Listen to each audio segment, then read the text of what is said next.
मेरी सास रोज शाम को चावल बनाती और मुझे अपने हाथों से खिलाती। सास कहती, तू मेरी बहू नहीं बेटी है। एक दिन चावल खाने से इनकार किया तो सास और शोहर ने मुझे बहुत मारा और घर से निकाल दिया। मेरे बाप ने कसम खा ली कि वो मेरी सास और मेरे शोहर को जेल करवाएगा, मगर उस वक्त मेरा दिमाग चकरा गया जब सास को देखते ही मेरा बाप सास के कदमों में गिरकर माफी मांगने लगा और मुझे घसीट कर। मेरा नाम अनम है। आज फिर मेरी सास मेरे सामने बैठी मुझे अपने हाथों से चावल खिला रही थी। हर रोज की तरह आज भी चावल खाते ही मुझे शदीद किस्म की गलूदगी तारी हो गई। मैंने अपनी सास की तरफ देखकर कहा, अम्मी, आप चावल में ऐसा क्या मिलाती हैं कि मुझे नींद आने लगती है। मेरी बात सुनकर वो बुखला से गई। अरे अम्मी जी, मैं तो मजाक कर रही थी, माफ कीजिएगा। अगर आपको बुरा लगा हो। वो मुस्कुरा पड़ी थी, फिर खाने के बर्तन समेट कर बाहर ले गई। मैं दिल ही दिल में शर्मिंदा हो रही थी कि वो क्या सोचेंगी। बहू कितनी एहसान फरामोश है, इतना प्यार दो तो ऊपर से शक भी करती है। यही बातें सोचते सोचते मेरी आंख लग गई। सुबह फजर के वक्त थी। अलार्म की आवाज सुनकर मैं जागी थी। वजू करके मैं नमाज पढ़ने लगी थी। मेरी सास बहुत ही नेक और अच्छी औरत थी। मुझे यहाँ ब्याह कर लाए हुए 7 माह का अरसा हो चुका था। मैं अपने शोहर को अक्सर मजाक में कहती थी कि आपसे ज्यादा तो अम्मी जी मेरा ख्याल रखती हैं। वो भी हंस पड़ते थे। अम्मी जी के हाथ के बने चावल इतने लजीज होते कि मैं बड़े मजे से खाती, जिसकी वजह से कुछ ही देर में गलूदगी में डूब जाती। मेरा शोहर मुनीर पेशे के लिहाज से डॉक्टर थे। आजकल उनकी नाइट शिफ्ट थी। वो शाम 8 बजे निकलते और सुबह 6 बजे ही वापस आते थे, जिसकी वजह से मुझे भी बहुत जल्द सुबह उठना पड़ता था। मैं उठकर नमाज पढ़ती, उनको नाश्ता देती। मेरी सास आस पड़ोस की औरतें मुझ पर रश करती थी कि मुझे कितना अच्छा ससुराल मिला है। ससुराल तो मेरा वाकई ही बहुत अच्छा था, मगर उसमें कुछ कमाल मेरे मजबूत बैकग्राउंड का भी था। मेरा अच्छे खाते पीते रईस घराने से ताल्लुक था। हमारी हवेली में इतने मुलाजिम काम करते थे कि बाज औकात उन सबका नाम याद रखना भी मुश्किल लगता था। मैंने शहजादी जैसी जिंदगी गुजारी थी। मेरे अब्बू मेरी शादी अपने ही जैसे जगीरदार घराने में करवाना चाहते थे, मगर मैंने उनको अपना फैसला सुना रखा था। अब्बू, मेरी शादी आप शहर में ही करेंगे। मुझसे महलों जितनी बड़ी हवेलियां नहीं संभाली जाती। मुझे तो छोटे से घर में बहू बनकर जाना है। मैं अब्बू की लाडली थी। वो मेरी ऐसी बातें सुनकर खुश होते और मुस्कुराते रहते थे। मेरे अब्बू को भी पता था कि मुझ जैसी नाजुक लड़की किसी की हवेली संभाल नहीं पाएगी, तभी तो उन्होंने मेरी जिद के आगे हार मान ली। उन्होंने मेरा रिश्ता एक निहायत अमीर खानदान में कर दिया था। वो लोग लाहौर शहर में रहते थे। ये रिश्ता खासा मुनासिब था। इसमें अब्बू की मर्जी भी शामिल थी और मेरी रजा भी, क्योंकि वो लाहौर में रहते थे। हम दोनों बाप बेटी की तमाम शराइत इस रिश्ते में पूरी होती थी, लेकिन अब्बू ने इस रिश्ते से इनकार कर दिया था, जिसकी वजह ये थी कि वो लड़का यतीम था, जबकि उसकी माँ अस्पताल में दाखिल जिंदगी और मौत की कश्मकश में मुब्तला थी। लड़का अपनी आंटी के साथ रिश्ता लेने आया था। अब्बू शदीद बदमजा हुए थे कि ये कैसी हरकत है। लड़का खुद ही रिश्ता लेकर घर से निकल पड़ा। ये तो लड़के की आंटी ने बताया। ये सब बहुत मजबूरी के तहत करना पड़ा है, क्योंकि दूल्हे की माँ की ख्वाहिश है कि वो मरने से पहले अपने बेटे का बसा हुआ घर देखना चाहती है। फिर मैंने भी बहुत जिद की थी। मेरी जिद के आगे अब्बू ने हार मान ली और मेरी सास को बिना देखे ही हमारी शादी तय कर दी गई। हमारी शादी तक मेरी होने वाली सास भी बेहतर हो गई थी और वो भी शादी में शरीक हुई थी, लेकिन उनका जाहिर देखकर तो मैं शदीद खौफजदा हो गई थी। उन्होंने सर से पैर तक खुद को मुकम्मल ढांप रखा था। इतना सख्त पर्दा तो मेरी अम्मी भी नहीं करती थी। मुझे लगा कि मैं बड़ी बुरी तरह से फंस गई हूँ। अब ये लोग पर्दा करने के लिए जिद डालेंगे, मगर मेरे सारे अंदाजे गलत साबित हुए। मुझ पर कुछ भी मुसल्लत नहीं किया गया था, बल्कि यहाँ मैं अपनी मर्जी की मालिका थी। अगर मैं कहूँ कि मुनीर से शादी करना मेरी जिंदगी का बेहतरीन फैसला था, तो ये हरगिज गलत ना होगा। मुनीर भी एक निहायत अच्छे इंसान थे। हमारी खूब बनती थी। वो मेरे आराम का हर तरह से ख्याल रखते थे।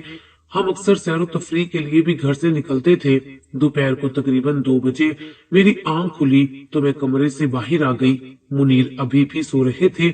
बाहर आई तो अम्मी जी नमाज पढ़ रही थी। मैंने भी वजू किया और नमाज पढ़ी। फिर वो शाम के खाने के लिए चावल साफ करने लगी तो मैं भी उनके पास आकर बैठ गई। मैंने उनको देखा तो बोली, अम्मी जी, आखिर काम वाली रखने में क्या हर्ज है? अल्लाह ताला ने हर चीज की रेल पेल कर रखी है। हम काम वाली रख लेंगे तो आपको आसानी हो जाएगी। यूं तो सारा दिन काम करते करते आप थक जाती होंगी, फिर सारी रात की इबादत भी तो करनी होती है।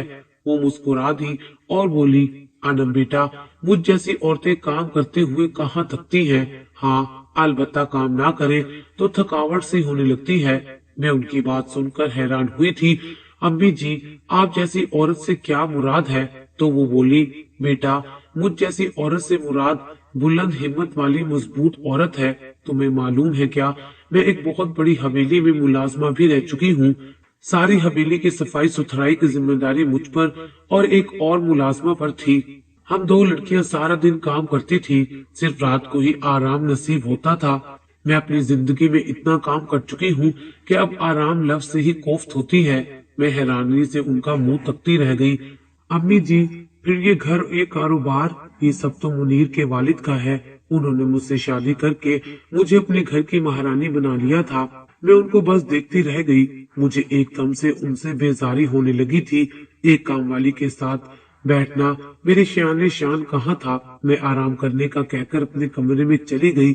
शाम मुनीर को खाना खिलाकर रुखसत किया तो अम्मी जी मेरे लिए चावल लेकर मेरे कमरे में आई थी। उन्होंने मुझे अपने हाथों से चावल खिलाने की कोशिश की तो मुझे उनसे कराहत सी महसूस हुई थी। मुझ जैसी अमीर जादियां होती ही नकचिड़ी हैं, अपने से कम इंसान को इंसान ही नहीं समझती। मैंने अपने दिल को समझाने की बहुत कोशिश की थी कि अम्मी जी इतनी नमाजी परहेजगार हैं, पाकबाज औरत हैं।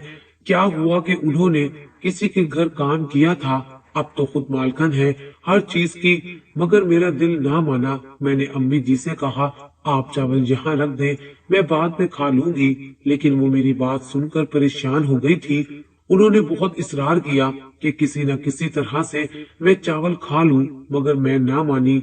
वो बहुत फिक्रमंद सी हो गई थी। यूं ही उठकर वो बाहर चली गई। मैंने उठकर बिस्किट वगैरह खा लिया और हर रोज की तरह सोने के लिए लेट गई। लेकिन आज नींद मेरी आंखों से कोसों दूर थी।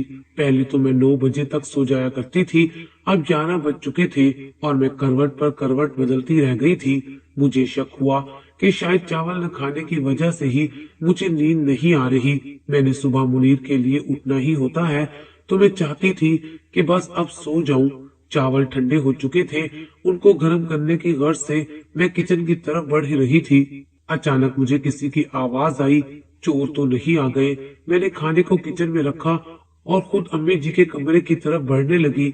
मुझे शुरू से ही चोरों से बहुत ज्यादा डर लगता था। मैं अम्मी जी के कमरे की तरफ बढ़ रही थी जब मुझे घर के पिछले हिस्से की जानिब से अम्मी जी की आवाज आई। मैंने अपने कदमों का रुख उसी जानिब मोड़ दिया। मेरा पाँव अचानक से गमले में लग गया। गमला नीचे गिरा तो अचानक किसी के कूदने की आवाज आई। मेरे तो औसान ही खता हो गए थे। मैं दबे कदमों से भागती हुई अपने कमरे में आ गई।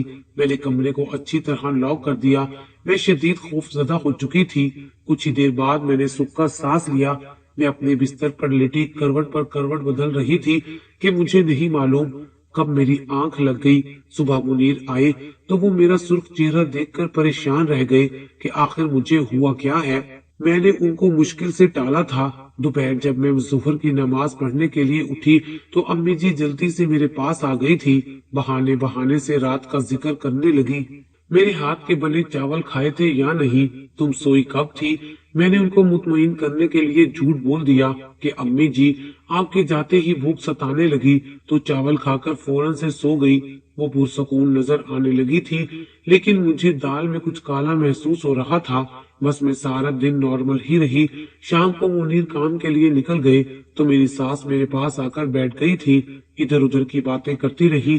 फिर मेरे लिए वो चावल लेकर आई थी और मुझे अपने हाथों से खिलाने की कोशिश करने लगी और कहती, तू मेरी बहू नहीं बल्कि बेटी है। उस वक्त मैंने पेट में दर्द का बहाना करके चावल खाने से इनकार कर दिया। ये सुनते ही सास के चेहरे से हवाइयां उड़ गईं। मुझे कुछ गड़बड़ सी लगी थी। मैं ये नहीं चाहती थी कि उन्हें मुझ पर किसी किस्म का शक हो, इसलिए 2-3 निवाले उनके हाथ से खाकर उन्हें किसी काम से बाहर भेज दिया और फिर वो चावल एक शॉपर में डालकर खुद सोने के लिए लेट गई। वो मुझे देखने आई तो मैं सो गई। वो मुतमईन होकर चली गई। कुछ देर बाद मुझे अपने पाँव से जान निकलती महसूस हुई, क्योंकि मैंने 2-3 निवाले तो खा ही लिए थे। अब मुझे कुछ समझ में आने लगा था कि मेरी सास मुझे खाने में नींद की दवा मिलाकर देती थी। मैं नींद से जंग करती करती आखिर हार गई और ग़ुनूदगी में डूब गई थी। सुबह सब कुछ नॉर्मल था, जैसे कुछ हुआ ही नहीं हो। मैंने दिल में पक्का इरादा कर लिया था कि मैं अपनी सास का राज जानकर ही रहूंगी। दिन भर मैं अम्मी जी करती रहती और शाम को चावल अपने हाथों से खाने का इसरार करती। आज भी मैंने चावल ना खाए और सोने का नाटक करने लगी। मेरी सास कमरे में आई, मुझे सोता पाकर बाहर चली गई। ठीक 1 घंटे के बाद मैं उनके पीछे निकल पड़ी। घर के पिछले हिस्से की जानिब कदम बढ़ाते हुए मेरा दिल खौफ से कांप उठा था, मगर मैं फिर भी आगे बढ़ती रही। अचानक मेरे कदम मर्दाना आवाज ने जकड़ लिए थे। कोई अजनबी मेरी सास को उनके नाम से पुकार रहा था, कह रहा था, शबाना, सारा सारा दिन काम में दिल नहीं लगता, सोचता हूँ कब रात होगी और कब मैं तुमसे मिलूंगा। अम्मी जी हंस पड़ी थी। मेरे कदमों तले से जमीन ही निकल गई। ओ मेरे खुदाया, मेरी सास क्या बनती थी और क्या निकली। वो तो कहती थी कि मैं सारी रात इबादत करती हूँ और वो यहाँ एक मर्द के साथ हंस हंस कर बातें कर रही थी। मैं दबे कदमों अपने कमरे में वापस आ गई थी। अगले दिन मैंने खुद को पुरसुकून जाहिर किया था। मैं अम्मी जी के पास जा बैठी, उनको कुरेदने की कोशिश करने लगी थी। मैंने उनसे पूछा, अम्मी जी, आप जिस हवेली में काम करती थी, वो काम क्यों छोड़ा था? उनके चेहरे पर तलखी छा गई थी। मुझे उनसे ऐसे जवाब की तवक्का नहीं थी। वो बोली, बेटा, ये अमीर लोग जितने बड़े नजर आते हैं, अंदर से उतने ही छोटे होते हैं। जिस घर में मैं काम करती थी, वहाँ के मालिक की मुझ पर नीयत खराब हो गई थी। वो मुझसे निकाह करना चाहता था। मैं मान भी गई थी, मगर वो ये चाहता था कि निकाह खुफिया हो और मैं सबकी नजरों के सामने मुलाजमा ही रहूं। इसी वजह से मैंने ये सब करने से साफ इनकार कर दिया था। मगर उन्होंने मुझ गरीब की कहाँ सुनी। वो खुद तो 46 साल की उम्र का था, जबकि मैं 20 साल की मासूम लड़की थी। उन्होंने मुझसे जबरदस्ती निकाह कर लिया। अमीर लोग अपने सारे काम जबरदस्ती ही निकलवाया करते हैं। कुछ ही अरसे में जब उनका मुझसे दिल भर गया, तो उन्होंने अपनी बीवी के सामने मुझ पर इल्जाम लगा दिया। वो रोने लगी कि मैंने उनके साथ गलत रिश्ता कायम करने की कोशिश की थी। मालिक ने मेरी एक ना सुनी। उन्होंने मुझे चोटी से पकड़कर घर से बाहर निकाल दिया था। मैं रोती रही, उनके सामने गिड़गिड़ाती रही, मगर उन्होंने सब मुलाजमों के सामने मेरी बहुत तजलील की थी। मेरी एक बहुत ही कीमती चीज उस हवेली में रह गई थी। मैंने उन लोगों के पांव तक पकड़ लिए थे कि वो मुझे मेरा सामान लेने दे, मगर उन्होंने मेरी एक ना सुनी और धक्के देकर निकाल दिया। अम्मी जी की आंखों से बेशुमार आंसू बह रहे थे। माजी का गम और कुछ खो देने का मलाल उनकी झुर्रियों ज़दा चेहरे से साफ नजर आ रहा था। आंसू थे कि थमते ही नहीं थे। मैंने उनको गले से लगाकर तसल्ली दी तो वो चीख चीख कर रोने लगी और कहने लगी कि आज मेरी जख्मी दिल को करार मिल गया है। आज मेरा दुख समझने वाली मेरी बेटी मेरे पास है। मुझे उनकी हालत देखकर साफ लग रहा था कि वो मजलूम है, लेकिन मेरा दिमाग मुझे रात वाले मनाजिर दिखा रहा था। फिर अम्मी जी बोली, जब मैं उस घर से जलीलो ख्वार करके निकाली गई थी, तब मेरे पास रहने को कोई ठिकाना भी नहीं था। तब मुझे मुनीर के वालिद सिकंदर साहब ने अपनी इज्जत बनाकर पनाह दी थी। मैं आज तक उनकी मगरूज हूँ। आनम बेटी, तुम ही बताओ, क्या मैं बदकिरदार थी जो मेरे साथ ये सब हुआ? मेरा दिल तो चाहा कि कह दूं कि मुझे आपके किसी एक लफ्ज पर भी यकीन नहीं आया। जो औरत अपने बुढ़ापे में रात गए घर के पिछले पहर में किसी मर्द से मिल सकती है, तो अपनी जवानी में क्या कुछ नहीं कर सकती। मैं कुछ कहे बिना अपने कमरे की जानिब बढ़ गई थी। मैं कुछ दिन और जासूसी करती। आखिरकार मेरी हिम्मत जवाब दे गई थी। मैंने मुनीर को साफ साफ बता दिया था कि तुम्हारी माँ बदकिरदार है। वो रात गए सहन के पिछले हिस्से में किसी मर्द से मिलती है। मुनीर मेरी बात पर सुकून अंदाज में सुनते रहे थे। मेरी बात के इख्तिताम पर बोले, अपना सामान पैक कर लो। मैं हैरान हुई कि आखिर क्यों। वो बोले, मैं तुम्हें अपनी माँ जैसी बदकिरदार औरत के साथ नहीं रखना चाहता, तुम अपने जैसे शरीफ लोगों में ही रहो। मैं हैरत ज़दा उनका मुंह तकती रही। वो इस कदर जोर से चिल्लाए थे कि मेरा दम ही निकल गया था। वो मुझे कलाई से थाम के तकरीबन घसीटते हुए बाहर ले गए थे। अम्मी जी ये सब देखकर हैरान रह गई थी। जल्दी से आगे बढ़कर बोली, ये तुम क्या करने जा रहे हो? मुनीर बोले, अम्मी जी, अनम का मानना है कि आप रात को सबसे छुप कर गैर मर्दों से मिलती हैं। आप बदकिरदार हैं, इसलिए मैं इसे साहिब किरदार लोगों में छोड़ने जा रहा हूँ। अम्मी जी जल्दी से बोली, मुनीर, तुम पूछोगे नहीं कि मैं किस मर्द से मिलती रही हूँ? वो नफी में सर हिलाकर मुझे घसीटते हुए बाहर ले गए थे। गाड़ी में बिठाकर वो मुझे मेरी हवेली के दरवाजे पर छोड़कर बाहर से ही चले गए। मैं रोती पीटती अपने घर पहुंची तो मेरे वालिदैन का बुरा हाल हो गया था। मैंने उनको सारी बात बता दी थी। आखिर मुझसे गलती कहाँ हुई थी? मैंने मुनीर को सच बताकर क्या गुनाह कर दिया था जिसकी मुझे इतनी बड़ी सजा मिली थी? मैं फूट फूट कर रोने लगी थी। मेरे अब्बू तो उनको पुलिस के हवाले करना चाहते थे, मगर मैंने उन्हें रोक दिया। कुछ दिनों मेरी तबीयत शदीद खराब रहने लगी। मुझे डॉक्टर के पास ले जाया गया तो डॉक्टर ने खुशखबरी सुनाई। अब वो अब मजीद परेशान रहने लगे थे। एक दिन अब्बू ने अपना सारा इज्जत व वकार भूलकर मुनीर को कॉल की थी। उसने अब्बू के साथ बात करने से साफ इनकार कर दिया था। इस तरह 7 माह गुजर गए। मेरी डिलीवरी में बहुत ही कम वक्त रह गया था। मुझे यही फिक्र थी कि कहीं बच्चा हो जाने के बाद मुनीर मुझसे छीन ना ले और ये ना हो कि वो मुझे भी तलाक दे दे। इन्हीं बातों के पेश नजर अब्बू और मामा ने हार मान ली थी। उन्होंने मुझे कहा कि अपना सामान बांध लो, हम तुम्हें मुनीर के पास छोड़ाते हैं, तुम अपनी सास से माफी मांग लेना। उनकी बात सुनकर मैं एक लम्हे की ताखीर किए बिना ही अपना सामान पैक करने लगी और उनके साथ चल दी। जब हम घर पहुंचे तब दोपहर के 3 बज चुके थे। मुनीर और अम्मी जी एक आदमी के साथ बैठे शाम की चाय से लुत्फ अंदोज हो रहे थे। मैंने गौर किया तो वो आदमी वही था जिनके साथ अम्मी जी रात को छुप छुप कर मिला करती थी। मैंने अपने अब्बू की जानिब देखा तो वो हैरान खड़े थे। तब तक मुनीर और घर वाले भी हमें देख चुके थे। मेरी सास आगे बढ़ी और कहका लगाकर कहने लगी। अपनी जीत की खुशी उनके चेहरे से साफ वाज़ेह थी। अब्बू आगे बढ़े और कांपती आवाज में बोले, शबाना, तुम यहाँ? अब्बू की आवाज में दुख का समंदर ठाठे मार रहा था। मेरी सास बड़ी नफरत से बोली थी, जागीरदार साहब, तुम क्या समझे थे कि अल्लाह ताला ने तुम्हें ढील दे रखी है तो तुम्हारी रस्सी कभी नहीं खींचेगा? जीत हमेशा तुम्हारा ही मुकद्दर होगी। तो सुनो, तुम्हें तुम्हारी हार मुबारक हो, तुम्हें तुम्हारी बर्बादी मुबारक हो। अब्बू आगे बढ़े और चिल्लाते हुए बोले, तुमने मुझसे बदला लेने के लिए मेरी बेटी की शादी अपने बेटे से करा डाली। तुमने भाई बहन का निकाह पढ़वा दिया। इस बात पर मुझे चक्कर आने लगे थे। अब्बू रो पड़े थे और बोले, मुनीर, मैं सच कह रहा हूँ, अनम मेरी और शबाना की औलाद है। मैंने सबसे चोरी छुपे इसके साथ निकाह कर लिया था। जब इसने अनम को जन्म दिया तब मैंने इस पर इल्जाम लगाकर इसे घर से निकाल दिया था ताकि किसी को मेरी असलियत ना मालूम हो जाए। मैं खड़ी देख रही थी कि आखिर ये सब क्या हो रहा है। फिर अब्बू मेरी सास के आगे हाथ जोड़कर बोले, लो, मैं तुमसे अपने किए की हाथ जोड़कर माफी मांगता हूँ, मगर मुझे बता दो, तुमने इतना बड़ा गुनाह क्यों कर डाला? तुमने बहन भाई का रिश्ता क्यों कर डाला?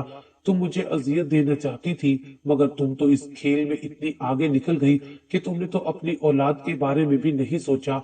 अब वो सिसक सिसक कर रो रहे थे। वो जमीन पर बैठते चले गए थे। मेरी सास मेरे बाप की शिकस्त के मंजर को अपनी आंखों में इस तरह समो रही थी जैसे ये उसकी जिंदगी का कुल हासिल हो और वो यही दिन देखने के लिए अब तक जिंदा रही हो। फिर एकदम मुनीर आगे बढ़कर बोले, मैं आंटी का सका बेटा नहीं हूँ। मैं जब 4 माह का था तब मेरी वालदा का इंतकाल हो गया था। अब्बू ने मेरी खातिर आंटी के साथ शादी कर ली। आंटी ने मुझे कभी भी माँ की कमी महसूस नहीं होने दी थी, मगर जब मैंने होश संभाला अब्बू ने मेरी वालदा के मुतालिक सब बता दिया था ताकि मैं उनके लिए फातिहा पढ़ सकूं, उनके सारे सवाब के लिए कुछ कर सकूं। जब मैं बड़ा हुआ तो आंटी ने मुझसे सिर्फ एक चीज मांगी थी और वो थी अनम। आंटी चाहती थी कि मैं अनम को अपनी बीवी बनाकर इस घर में ले आऊं। میں نے उनका मान रखा मगर अनम ने मेरा मान नहीं रखा। उसकी हिम्मत कैसे हुई कि उसने मेरी माँ के खिलाफ मुझसे बात की, लेकिन अच्छा ही हो गया। अगर अनम मेरी आंटी पर शक ना करती तो मैं कभी उसे घर से ना निकालता। यूं मेरी आंटी की बेगुनाही कैसे साबित होती। अब तो आपको पता चल ही गया होगा कि कसूरवार मेरी माँ थी या तुम्हारा बाप। सारी बात के इख्तिताम पर मुनीर ने तंजिया निगाहों से मेरी जानिब देखा था। अब वो मुनीर की वालदा की तरफ देखकर बोले, मगर फिर तुम्हारी मौत की झूठी खबर हमें क्यों दी गई थी? अब की बार मुनीर के अब्बू बोले थे, क्योंकि जागीरदार साहब, आपको जब मेरा इल्म होता, मेरे नाम से रिश्ते के लिए जांच पड़ताल करवाते तो आपके इल्म में आ जाता। आपकी डसी हुई शबाना मेरे घर की मलका है, तो आप क्या उन दोनों माँ बेटी को मिलने देते? बस हमने सोच रखा था कि जब शबाना और अनम की आपस में गहरी दोस्ती हो जाएगी तो शबाना खुद ही सब कुछ बता देगी। तब तक मैं एक करीबी होटल में रिहाइश पजीर रहूंगा और सिर्फ रात को ही अनम के सो जाने के बाद घर आया करूंगा। शायद किस्मत में सब कुछ यूं होना लिखा था। अब सारी बात खुलकर सामने आ गई थी। मैं भागकर अपनी सास के गले लग गई थी। हम दोनों माँ बेटी एक दूसरे को पाकर बड़ी खुश थी। मुनीर आगे बढ़े और बोले, अनम, मैं या तुम्हारा ये बाप, तुम्हें किसी एक को चुनना होगा। मैंने सोचने के लिए एक लम्हा भी नहीं दिया था और बोली, मुनीर, मैं आपको चुनती हूँ। मुझे ऐसे बाप की हरगिज जरूरत नहीं है जो सारी जिंदगी औरतों की इज्जत उछालता रहा हो। अब वो मेरे सामने आकर गिड़गिड़ाने लगे, हाथ जोड़ जोड़ कर माफी मांगने लगे। वो कहते थे, बेटा, मैं तुम्हारे बगैर मर जाऊंगा। मगर मुझे उन पर रहम नहीं आया। मैंने उन्हें अपने घर से निकाल दिया था। मैं जानती थी कि अब्बू की जान मुझ में है और मेरी दूरी ही उनकी सजा के लिए काफी होगी। मेरे बाप जैसे आदमी को कोई जेल सजा नहीं दे सकती थी, मगर मेरी जुदाई उनके लिए हर सजा से बढ़कर थी।